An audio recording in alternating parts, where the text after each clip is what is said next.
Alrighty, well, welcome back. Still joined here with Jeremy Foster. I'm Christopher Harrison, and I like that. And this is mobile web application development. Now, in case you missed Module 1, rather lengthy Module 1, what we covered there was a conversation on design guidelines and different things to think about when you're doing your mobile applications. Now it's time to actually get in and start taking a look at some of the different tools that are available to us for actually building those apps. So Module 2 will take a look at building the UI. Module 3 will take a look at integrating touch. So Module 2, mobile UI. Now, we want to start off with CSS and media queries, because again, like I said in the prior module, you do want to avoid using JavaScript whenever possible. So if we can do it with CSS, let's do it with CSS. So we'll go in and take a look at our media queries. The next section, we're going to introduce Bootstrap. Now, there is a full MVA that John Galloway and I did on Bootstrap. If you go to mva.ms, just do a search for Bootstrap, you can go ahead and find that. And so we'll go ahead and introduce it, but I want to answer something right now that I saw asked a couple of times in the Q&A, which is, wait a minute, did you just tell us not to use Bootstrap? And the answer to that question is 100% no. I did not say don't use Bootstrap, or at least that wasn't the message I was trying to get across. The message that I was trying to get across is this: Bootstrap is wonderful, and I love Bootstrap, and we're going to take a look at how you can use Bootstrap inside of your mobile web apps. But the thing about Bootstrap is that it brings an awful lot of power to the table. And with great power, sometimes comes a little bit of, download and performance, and then you add on another JavaScript file and another JavaScript file and another dependency and another dependency. And next thing you know, you've got a relatively slow site. So before you start saying, well, I'm going to use this library, think about how much of that library you're going to use. So if the only thing that you're grabbing Bootstrap for is just for the ability to do the carousel, probably best to go to Micro.js and find something that will do it for you instead of going with Bootstrap. But if you are going to be using Bootstrap to get that responsiveness, to get the automatic resizing, to take advantage of the grid system, to take advantage of pinning, to take advantage of all the different things that Bootstrap is going to give you, then 100% use Bootstrap. So if you're looking for only one or two things from Bootstrap, maybe not. If you're going to be using Bootstrap, use Bootstrap. So please don't take this as me saying don't use Bootstrap, because I love Bootstrap. All right. Then we'll go ahead and take a look at dealing with images, and then we'll finish it all off talking a little bit about how to mimic an app. But let's start off talking about CSS and our media queries. Now, 30-second CSS review. Cascading style sheets. You'll notice the keyword cascading. So I can have multiple style sheets, and I can have multiple declarations apply to the exact same item.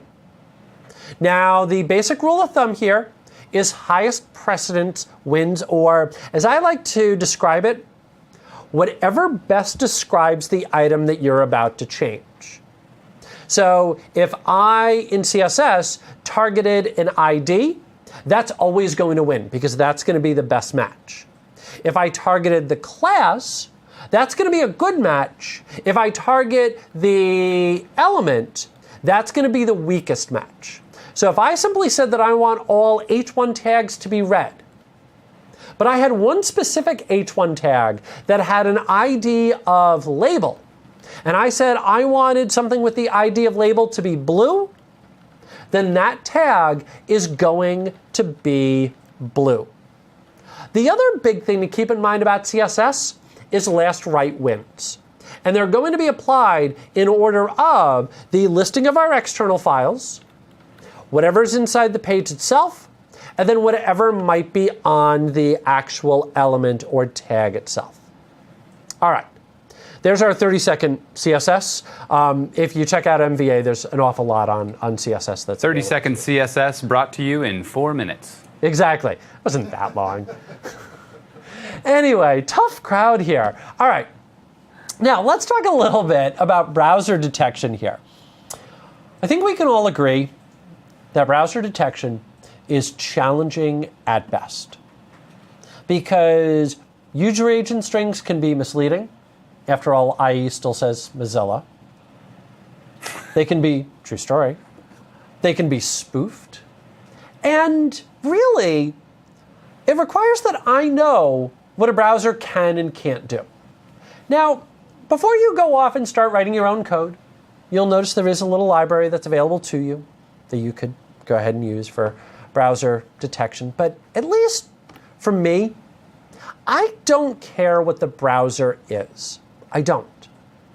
Because what's important to me as a web developer is what that browser does, not what it is. And this is where Modernizer comes into play.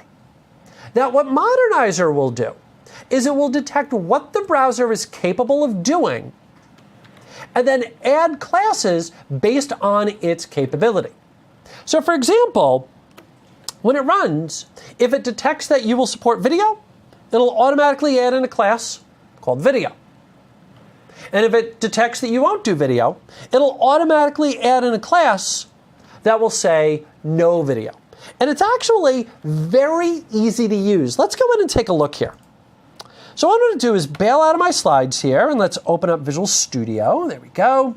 And let me just add in a real quick new file here. This is going to be my little sample project here. And let's just say add and HTML. And this will be my Modernizer. Modernizer demo. There we go. And I'm going to add this in with a NuGet package. So let's just go ahead and right-click, manage NuGet packages, and Modernizer. Beautiful. And let's go ahead and hit install. And that was it. It really is that tiny of a file.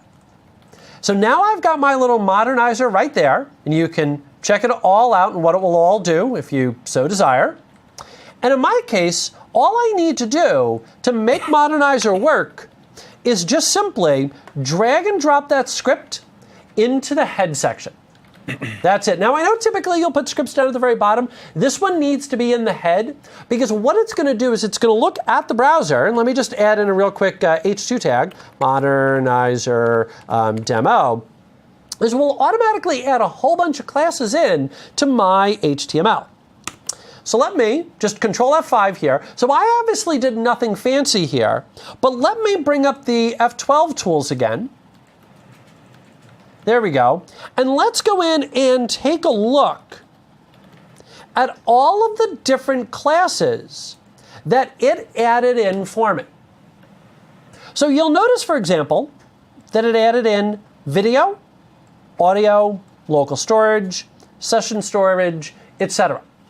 And if it turned out that the browser didn't support that, then it would have added in the class of no-video or no-audio. So it makes it very easy for me to go in and detect whether or not something is going to work. And then what I can do in turn is I can take advantage of those classes and then show hide based on what those options happen to be. So, for example, let me just go in and add in a style here. And, oh, how do I want to do this? I want to do video.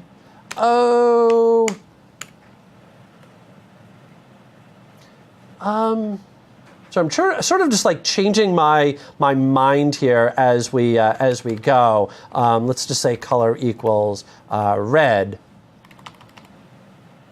And I think that's going to do it. I think that will actually give me kind of what I want as a very simple little demo here. Yeah, okay. So what you're going to notice here, there we go, is just like that, my text is red. Why? Well, because of the fact that I now support video. And so what I could also do, kind of go one step further with this, is maybe I just go in and say my H2 tags if we have video, then again, let's go ahead and make that red, and let's just hit refresh. Why you? Oh, because I need it like that. Okay, but in any event, I'm just going to leave it like that and just kind of show this off. The main point that I want to make is that it will automatically add in all of those classes based on my feature support. And then what I can do is I can take advantage of those classes, see whether or not they're there, and then start to show and hide things based on the feature support. So if maybe you want to fall back to Silverlight if they don't support video, or maybe if you want to display a different message, or you just want to display a picture instead, then you can go in and do that based on those classes that Modernizer is going to add in for you, which is pretty cool. And all you had to do was to simply drag and drop that Modernizer script out onto your workspace. All right. Now, one of the big things that I highlighted in the prior module is media queries, CSS. That what you want to do is make sure that you're sizing things based on the CSS rather than on the JavaScript. Because again, the more JavaScript that you add in, the slower things are going to wind up being.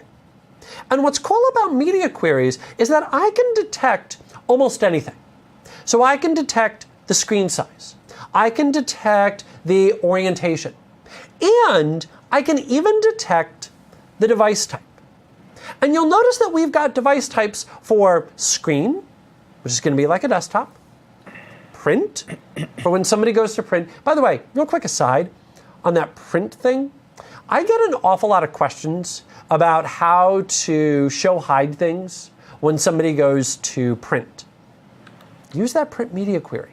Makes it very easy to go in and do. We've got projector on an overhead. And then we've got handheld. Now, I know what you're thinking. You're probably thinking, boy, you've got handheld. That's awesome. That must mean that whenever I want to target a mobile device, that all I have to do is just simply use the handheld device type inside of our media queries. No. Handheld is actually deprecated. Handheld was there for the old types of devices where maybe you had kind of the ability to scroll up and down, but that was really about it, that you didn't have an actual touch screen. That's really what handheld is there for. The other thing is, think about it for a second. What's handheld going to tell me? It's going to tell me that it's a mobile device. Okay, well, and forgive me, I put everything down below, but is that going to tell me that it's this size or this size? I don't know. And obviously, if I'm targeting this size or if I'm targeting this size, I need things to look different. So will handheld tell me whether or not it's a mobile device? Yes.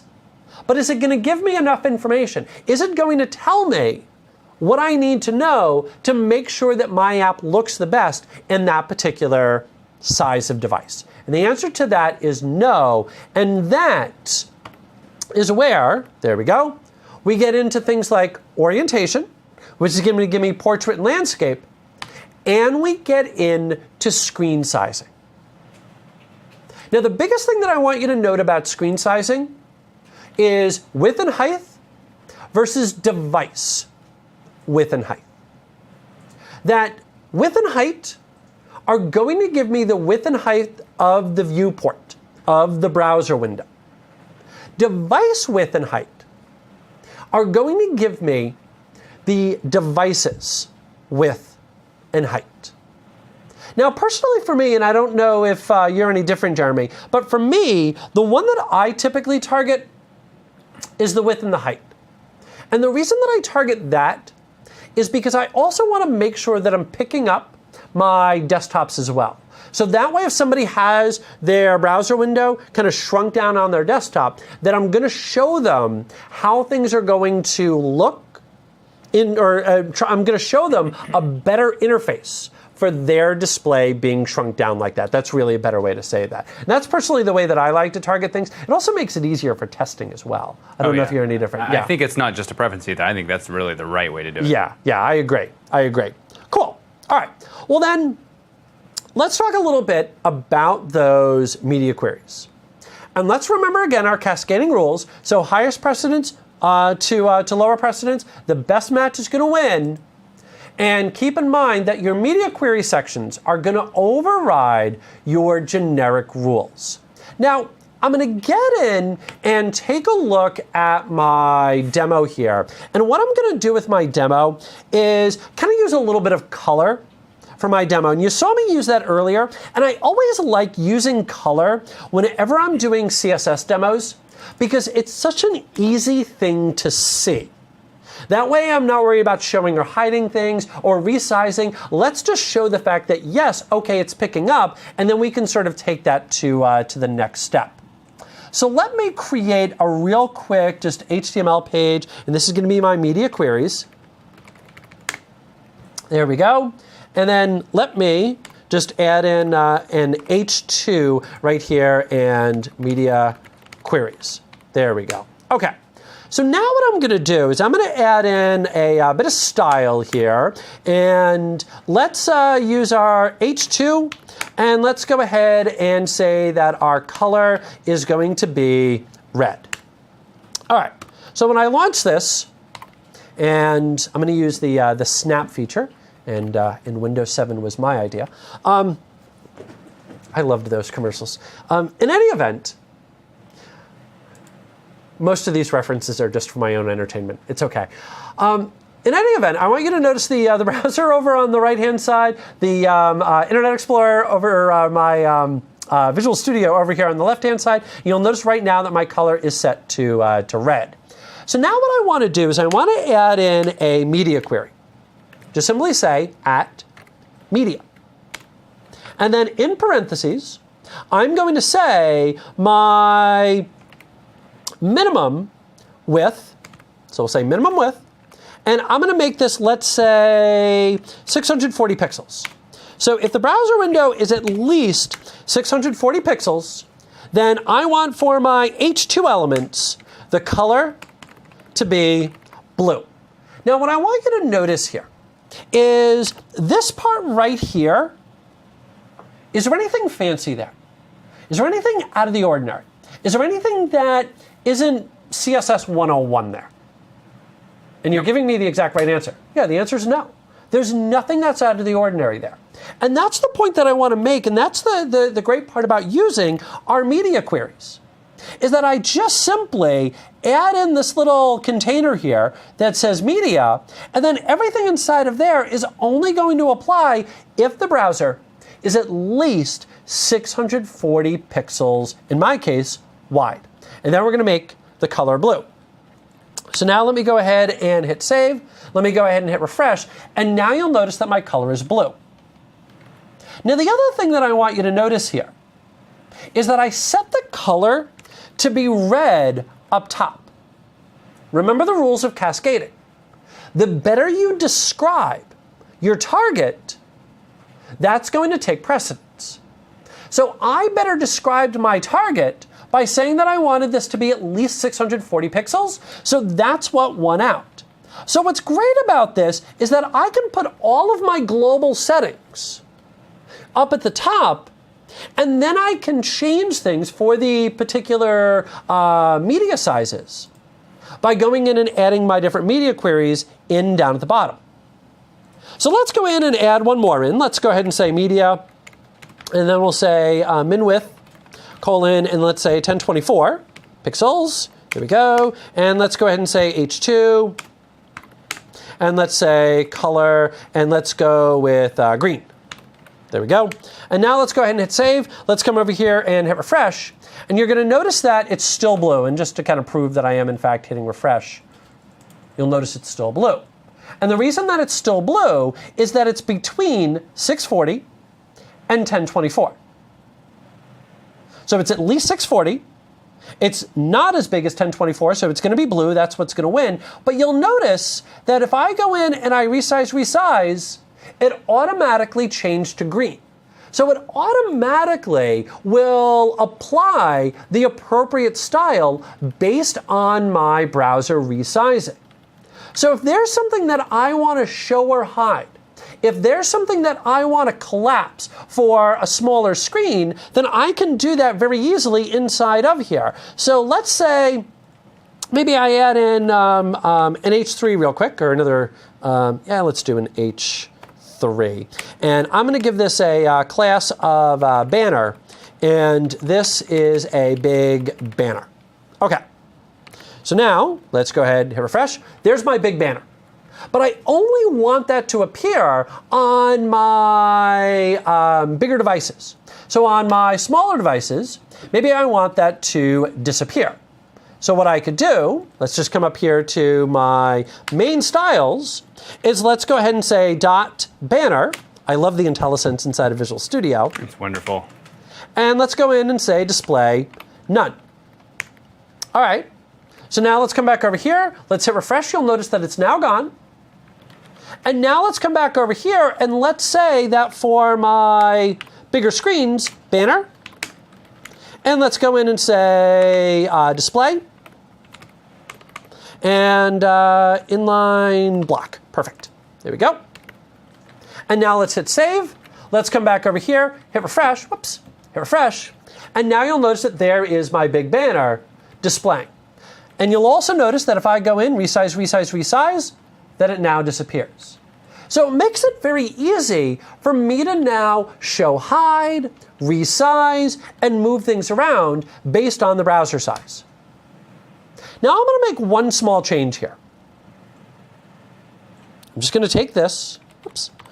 Yeah, I did have the right block. Okay. I'm going to take that, and I'm going to move that right up here. So now you're going to notice that I've got my 1024 here, and I've got my 640 down below.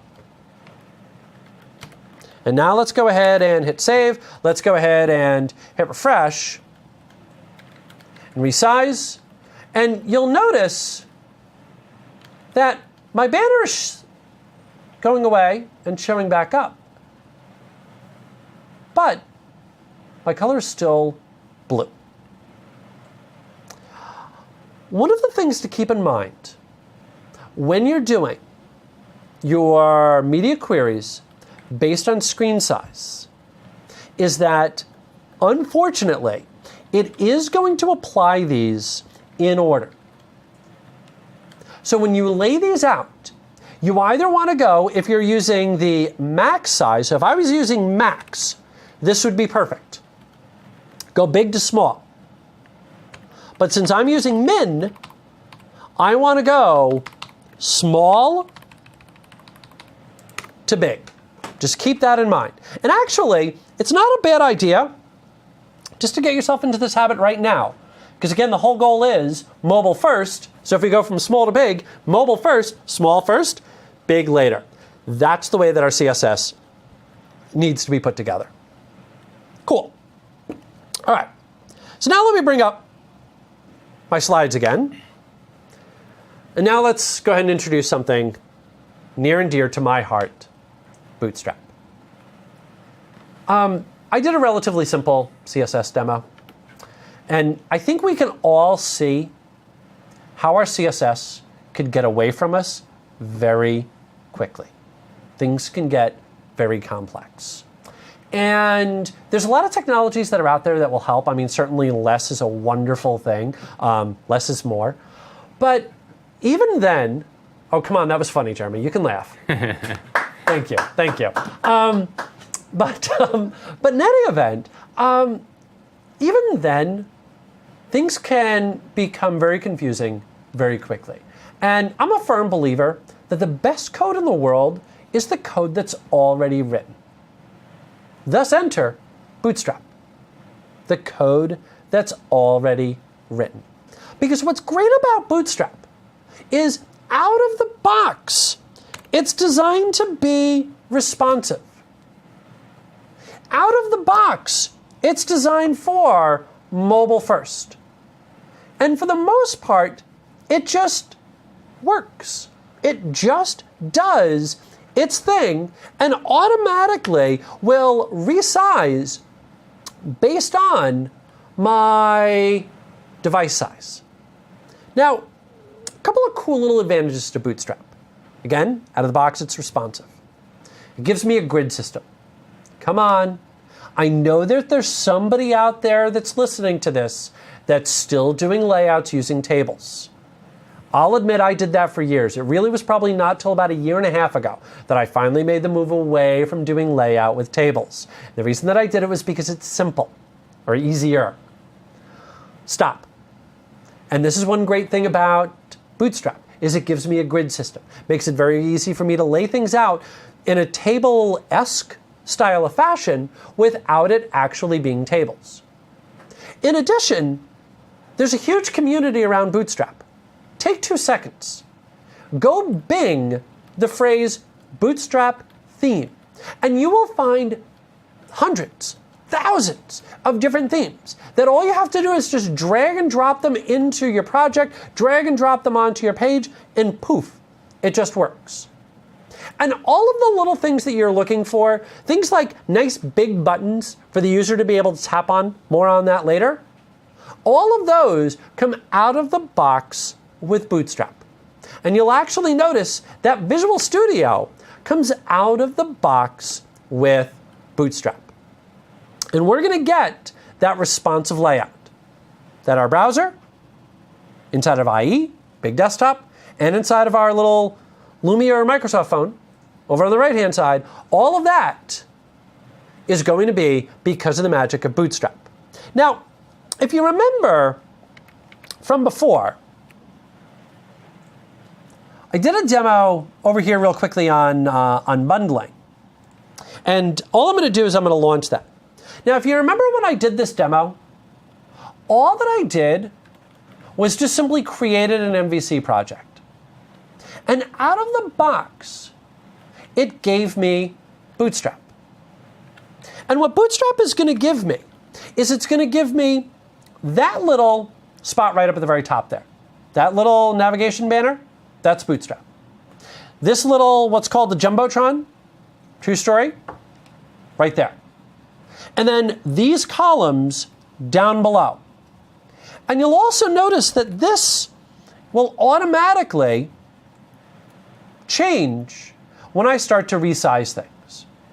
So you'll notice that right now, we went from 3 columns down to 1 column. And if I keep on resizing, you'll also notice that all of my navigation has gone away. And then up here at the very right, you're going to notice that I've got those 3 little lines. Also, it's known as a hamburger. Now let's pause for a moment here and let's talk. Because you actually asked me this when I was doing the Bootstrap. You were actually next door recording something with Michael Palermo that day on WinJS. Yeah. Yeah. And you asked me what my opinion was of hamburger, of that little icon. And it's a great question because here's the problem. Let's cut to my screen real quick. What am I supposed to do with this? I don't know. I mean, it's not necessarily overly clear that if I click on that, something good is going to happen. Now, I know that if I click on that, something's going to happen. And Jeremy, you know that if you click on that, something's going to happen. And I'm willing to bet most of our audience knows if they click on that something good is about to happen. But I'm also willing to bet that there's a significant number of your users that aren't able to pick that up. And this is really just a good design guideline in general.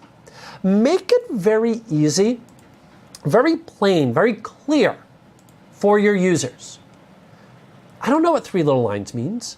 I know because of experience, but not because, at least to me, maybe I'm alone in this, but I don't know, at least to me, that that's clear without that background information. Now, if instead, maybe you throw in a little, actually I'm going to do it over here. There we go. Maybe you throw in a little triangle. Well, triangle makes it a little bit clearer because that's pointing down. And that's used in a lot of different environments, like drop-down boxes, to indicate that if you click on this, something's going to happen. Or maybe you also add in a little bit of text that maybe you go in and you say, menu, like that. And now you're making it crystal clear that if that's what they do, that's now what's going to happen. And so you could go in and start adding all of that in as needed. So if I went into my layout, up here at the very top, there's my little navigation. There is that little button with that little header there. There's all my little span icons. I could go in and change out those little icons to be other glyphs. So if I want that to be a dropdown, I could make that a dropdown. If I wanted to add in a little bit of text to say menu instead, I could go in and add that in. And this actually brings me to another very big point, which is a lot of people see Bootstrap. And first of all, they're immediately confused by the roughly 4 billion classes that are in Bootstrap. I don't think I'm exaggerating by that much. But they also start to feel like, well, this is what I'm stuck with. And the answer to that is 100% not at all.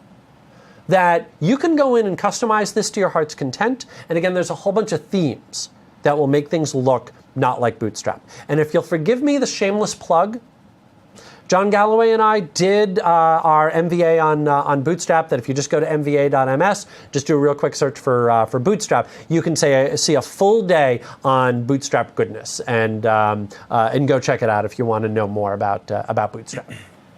Cool. All right. Now, let's talk about images, and let's talk about what not to do. I think that's always kind of a good learning technique. Start there, yeah. Yeah, start with what not to do. Okay. Alrighty. So let me, I want set a startup project, and let me add in a real quick image page here. So this is going to be my image. There we go. And images, and I'm just going to go grab that little file right there. So there is a little image, and Jeremy, you're going to recognize this here in just a couple of minutes. Let me go ahead and launch this. Look at that. I needed an image, and I needed an image I could use. I'm like, oh, there we go. Perfect. Okay, so there is an image. Okay. Well, let's say that I want to get this ready for sizing in a mobile device. So maybe what I do is I just go in and I say style equals width, and let's say 500 pixels. Now, before I do that, before I hit save here, let me fire up my F12 tools. Let me bring up the network. Let me start recording, and let me hit refresh here. And what I want you to notice, there's the size of the image, 204K. Now I've decided I want to resize this. And as we all know, if we just simply set maybe the width, the height will go proportional. So I'm going to change that width to be 500 pixels. I'm going to hit save. I'm going to come back over here. I'm going to hit refresh. And you'll notice, sure enough, that's 500 pixels. But what I also want you to notice, how big was the image? Still 204K. So all that we did was we resized the display, but we didn't resize the image. We basically asked the browser to resize it for us. Exactly. And I've noticed that the browsers don't all use the same algorithms for resizing. They may or may not resample it the way that you want. Exactly. And on top of that, having a smaller version of the image isn't necessarily what we want.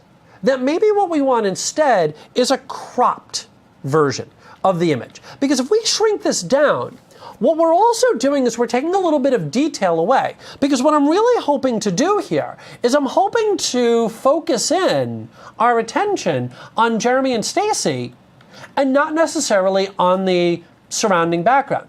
Now, if we have more space, then sure, absolutely, let's bring the surrounding background in. But if we don't, let's focus in on exactly this. So what we really want out of all of this is we really want not just simply big image shrunken down, but we want different versions of that image. And so you'll notice that I created different versions. So I've got a medium version and I've got a small version. And so you'll notice on each one I just got rid of more and more background. That's what we want. And what I want to do is I want to figure out what size the browser is. and then send down the right image based on that browser size. And unfortunately, there isn't a mechanism that's available right out of the box to do this. All right. Well, then what are our options here? Option one, and this is really the best option if you can do it, is to generate SVG graphics. These are great for things like logos and otherwise. And the name says it all. Scalable, resizable, vector, as opposed to a bitmap, so it's going to say, I want a line from here to here. And then again, graphics. And what's nice about this is that the images are created declaratively. It's a lot less data, quite often, that's going to be needed in other places. The problem, however, is some browsers don't support this. And you also have to go in and generate the SVG. And I'm going to show you a simple SVG here. Let me go back to Visual Studio. There we go. And there is my little SVG. There's my very simple. You'll notice I'm just going to be drawing two little polygons there. And what I'm doing is I'm setting up my SVG to be 200 by 200. There's my little canvas. And then what I'm going to be doing is drawing from 1010 to 19010 to 190 190 to 10 190, and then again, sort of an off angle there. And you'll notice that when I run this, there is all of that by using vector graphics. Now that really is a great way to go about doing things. There are tools that will generate the SVG for you. And come the next module, when we get into touch and potentially resizing things, we'll even see that all of this is actually DOM objects. So I can go in and set up event handlers, and I can go in and access this through the DOM. So if I want to be able to resize it, I can. And not just the whole thing altogether, but any of the individual components of it. Exactly. Christopher, would you mind if we went back to your discussion about images and we answer a question that's in the chat room, which Sure. is, why does Bootstrap provide the img-responsive class if it's not recommended to resize the images in the browser directly? I don't have a good answer. Well, that's okay. We'll try to get that one answered offline. Okay, yeah. Yep. Yeah, I don't have a good answer. I think, if I was to take a stab at this, if this was an exam question, my answer to that... C. Yes, C. Whatever the longest text is. No, my answer to that would be, sometimes all that you want is just to go ahead and resize it, or maybe the image itself isn't necessarily all that big. I mean, when you get right down to it, if you have a 100K image, is it going to be the end of the world if you send down 100K versus 20K? Not necessarily. So that's where that can come into play. So it's kind of a very simple little solution, but it's certainly not going to be the best possible solution that's available. Okay. All right. Now, so option one, and again, this is the best option if you can do it, is to go with SVG. Option two is to use the picture element. Now, what's great about the picture element is that it works very similar to the audio and video elements, where what I can do is specify multiple images and then specify media queries to go along with it. So if you're looking at this screen size, do this. If you're looking at this screen size, do this. It's fantastic. The problem, however, is unfortunately, very few browsers support the picture element out of the box. However, Scott and I'm going to go with Jail. But Scott actually put together, and forgive me for mispronouncing a last name there, a fantastic little bit of JavaScript that will simulate the picture element using the same syntax as the draft standard. So that way, as more and more browsers support it, the HTML that you're using today will still work in the future. And on the slide here, I actually have the URL to the GitHub where you can go download it. So let's go take a look at this. Is there a website where I can go that will tell me, this is a loaded question, I know the answer, but I'm just going to Go ahead. throw you a softball here. Is there a website where I can go that will tell me what, of all these browser features, which one are going to be supported in my browser? Yes. I have... Oh, you're going to be discussing this later. See, I'm Where is getting it? ahead of you now. Oh, well, go ahead and say it. I know I've got it on a slide. I just can't remember what slide I've got it on. We'll see if we use the same one. I go to caniuse.com. Yes, that's it. There yes. you go. Yeah. There you go. So, and what that will do is it will actually give you a very nice little table that will show you what browsers support what. So, very easy. Okay. So now let me go up and bring in picture fill here. And I want to focus in on two parts of this. The first part is this picture element. And with this picture element, what we can do is then specify, very similar to how we would in audio or video, the different sources that we want to be able to use. But unlike the video, where we're looking to maybe stream MP4 and then failing that, step back to OGG, and then failing that, maybe stepping back to Flash, what we're looking to do is send down different pictures based on the browser size. And so you'll notice over here, here's my media query. So for 1024, we're going to send down the big image. For 800 pixels, we're going to send down the medium picture. And for 640, then we're going to send down the small picture. And then you'll also notice that we've got a fallback down there at the very bottom. Okay. So let me now bring this up. Let me bring in the F12 tools here, just so we can see the network behind the scenes. And I'm going to hit refresh. And what I want you to notice on the network is we pulled down the HTML, we pulled down the JavaScript, and then we pulled down just the big picture. That's it. Now, let me go in and resize my browser. And now you'll notice that when I did that resize, it automatically grabbed the small picture. Because now we're between 640 and I think I did 800 pixels. And then if I resize this back out, resize, there you're going to notice, sure enough, that it now grabbed the medium. So it grabbed the picture based on the browser size itself. Now, you might be thinking at this point, well, wait a minute, Christopher. Over time, it looks like all three versions of those pictures are going to wind up being downloaded. Is that the case? And the answer is probably not. Unless they're using a large screen and they're resizing their browser. Exactly. And in that case, that's going to be just fine. But typically, and of course, this is really where we're targeting this at, we're targeting it at devices like this. We're targeting it at devices like this, and I'm not on camera, but we're targeting it at devices where the browser takes up that was just perfect timing. The browser takes up the entire screen. So we're not necessarily worried about the user resizing their browser, but of course if they do, we want to make sure that the site still looks its best. Now the last option is to use the background image capability inside of CSS. Add in a div tag, and then just set the background image, and then we can also go with media queries to go in and set everything up appropriately. Now, this does work, but it's a little bit hacky because you're not sending down an image the way that you typically would. You're putting it inside of a div tag. But let's go in and see how it works anyway. So let me bring back up. There we go. And let me add in, right click, add HTML page, and this is going to be my background image.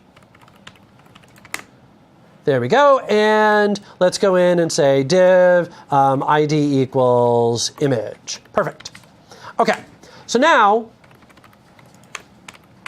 let's go in and set up my style, and what I'm going to do is I'm going to say media, and I'm going to say min width, and let's go ahead and say 640 pixels. And now what I'm going to do, and I, again, love the IntelliSense here. I want that to be my small image. You're supposed to work. Oh, I know why. Because I forgot to do this. Image. There we go. It helps if you feed it enough information. So all I did was just drag and drop it, automatically threw in that background image.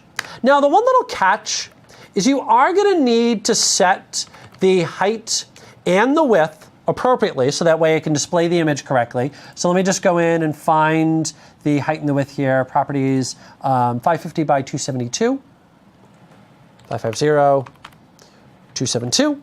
And then let's go in and kind of make my life a little bit easier here. Let's just copy, paste, copy, paste. Let's just go with 800 and there we go. And let's go ahead and drag out the medium one. And where's my medium and my properties? And that is 780 by 518. 780, 518. And then last but not least, for my 1024 and NVA prep and 1000 by 562. Okay. By the way, you are going to notice that I obviously didn't scale these kind of in accordance with one another. I was just looking for a few images that we could play around with. But in any event, let me go ahead and Control F5, and let's again bring up the F12 tools, and let's again see what the network is doing. And you'll notice that it's just pulling down the one image. So if I zoom in here, you're going to notice that it just pulled down the big one. And if I resize, that when I did that, it pulled down, in this case, the medium one. And then when I resize one more time, that it pulled down the smaller ones. So I get the same kind of capabilities that I got with that picture element. But again, we're sort of hacking at it. So I would much rather see you use something like Picture Fill than I would see you use something like this. This works, it's nice. But again, let's try to put in image tags. Let's try to put in picture tags and go at it that way. May I have the floor? Absolutely. I would like to show something that I learned and am kind of excited about. This is something that I figured out a while ago, and I've used it a number of times. What I did was I just ran into CodePen here. If you're not familiar with CodePen, CodePen is a great way to just write your HTML, CSS, and JavaScript kind of on the fly. Yep. It's a lot like JS Fiddle if you haven't used it before, or Plunker. CodePen is my online editor of choice. You can save and fork and share and all that good stuff. And now, let me tell you what I've done here is I have included an image from the internet that looks like this. This is a public domain image of the city of Seattle where we're presenting from. We're actually near Seattle. Anyway, so this is the actual size of the photo. I've just brought it in with an image tag, okay? Yep.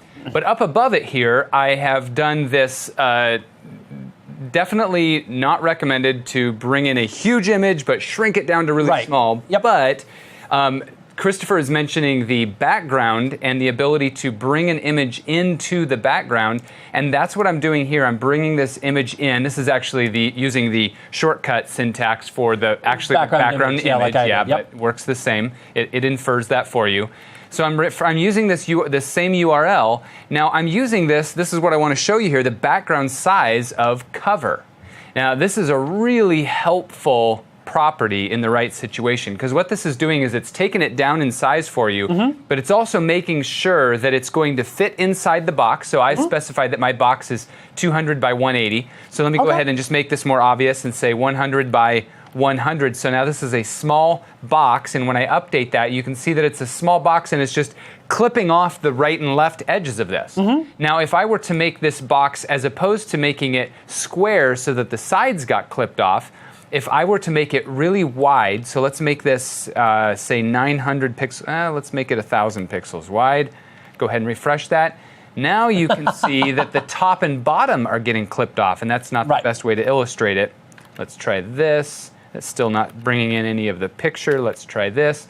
And anyway, that picture has a lot of sky in it. But anyway, that's a really cool property that's helped me out a great deal. Awesome. So, I like it.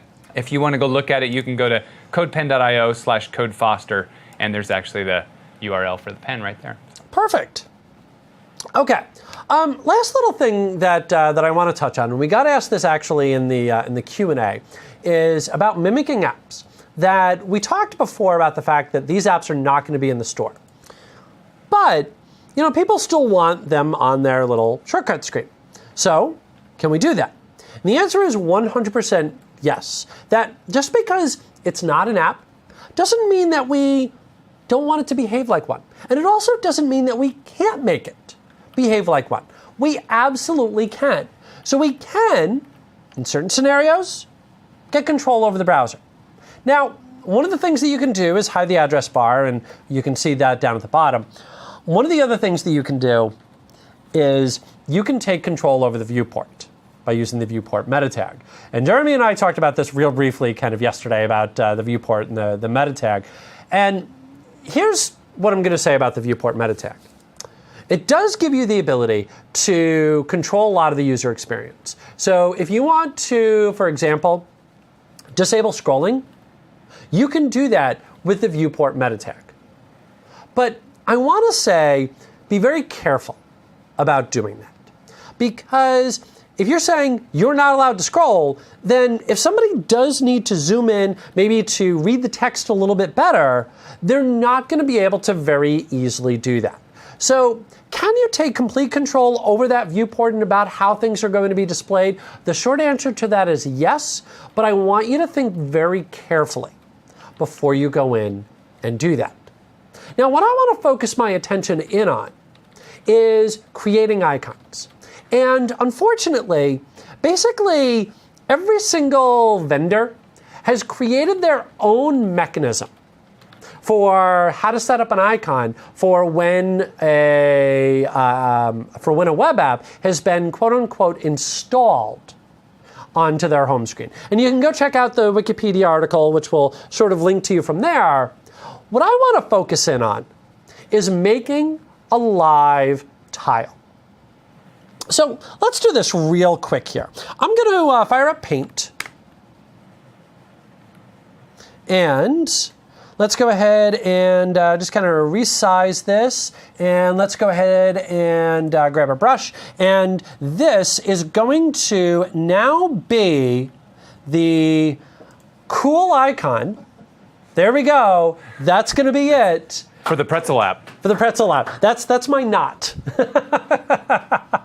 That's going to be our icon for our frayed knot. And this is going to be icon. There we go. And let's go ahead and hit save. Now, what I want to be able to do is I want to be able to take advantage of the live tile capabilities inside of Windows. That if I go back to my start screen, what you're going to notice is that things are happening here. So it's automatically, updating my screen, showing me different pictures and images and so forth based on the information that those apps want to push out to me. That's really cool. And I can do that without actually having to create an app. But there are a couple of resources that I'm going to need, and all of those are going to be available at let me make sure I've got my URL, PillMyPinnedSite.com. Cool. So, first thing, build your tile. All right. Give me the tile, the text, and this is going to be frayed knot. Give me the background color. And let's go in and, we'll go like that. Color of rope. Color of rope. That looks like rope to me. We'll go with it. Yep. Okay, give me an image, upload, and pictures, and there we go. Cool. And now it's going to say, all right, well, give me all the different sizes. So let's go 128 by 128. There we go. Let's go 270 by 270. There we go. And I love this over here, that it actually shows how it's going to look if they resize accordingly. Let's go with 270 by 578. And this image doesn't work real well for that, but I think we can go like that. And then 580 by 588, and we'll go ahead and crop like that. Perfect. So now I've got the 4 image sizes that I'm going to need. Let's hit next. And then it says, all right, well, if you have an RSS feed that will give us the live tile information, you can go ahead and give me the RSS feed there. I don't. So I'm just going to go to next step. And there is the code. I'm just going to download that little package and hit open. And now let me go ahead and hit open, and I'm going to copy all of those into my little demos, paste. There we go, and let's go into Visual Studio and have all of those imported in. Show me all my files, and boom, boom, boom, boom, boom. Okay, now here's what I'm doing. What I'm doing is I'm getting everything set for this site to be pinned to my start screen. So that way, I'm gonna have my little tile, and I'm also gonna set it up with notifications as well.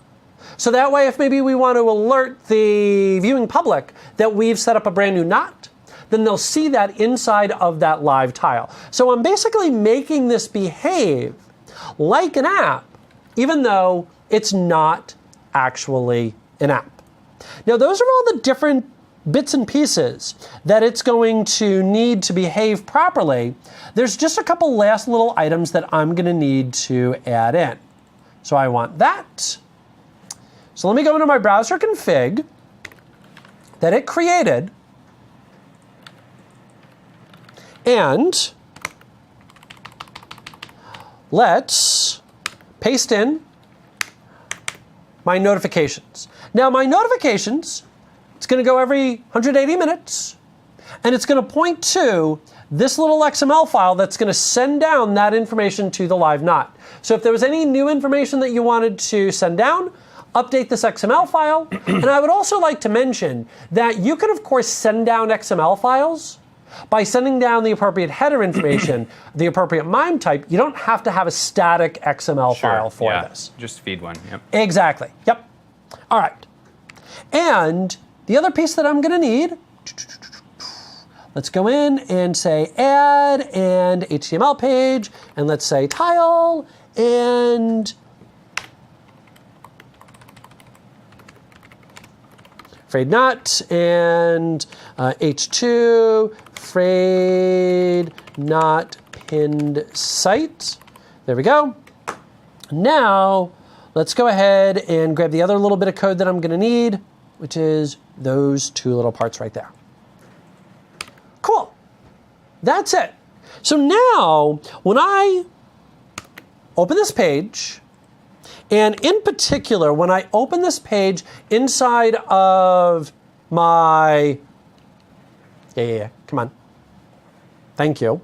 When I open it inside of the immersive experience here, and I click favorites, and I click pinned, you're going to notice that it's now got that cool little icon.